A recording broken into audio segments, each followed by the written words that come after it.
xatirələrimiz travmalarımızdır, yoxsa? Əlbəttə, bayaq dediyim kimi ümumiləşdirmədən deyəcəm. Bütün xatirələrimizi buna aid eləmək düşünürəm ki, haqsızlıq olardı. Mən özüm xatirələrə dalmağı, ümumiyyətlə keçmişlə bağlı gözəllikləri xatırlamağı çox sevirəm.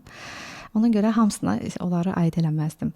Ancaq travma dediyimiz, gəlin birinci anlayaq travma nədir? Travma bizim müəyyən bir həyatımızın keçmiş qismində yaşadığımız bir stresli durumdur. Nə vaxt ki, biz o streslə başa çıxmadıq, onu həll eləyə bilmədik və yaxud həll eləmək istəmədik və yaxud ümumiyyətlə anlamadıq ki, onu həll etmək lazımdır. Bu variant da var. Bundan çox da danışılmır. Bəli, biz fərqində olmuruq. Fərqində olmuruq. Bəli. Biz məsuliyyəti götürmürük onda. Ümumiyyətlə dərk eləmirik. Dərk eləmirik. Belə bir variant olaraq deyirəm. Əlbəttə həmişə belə olmur.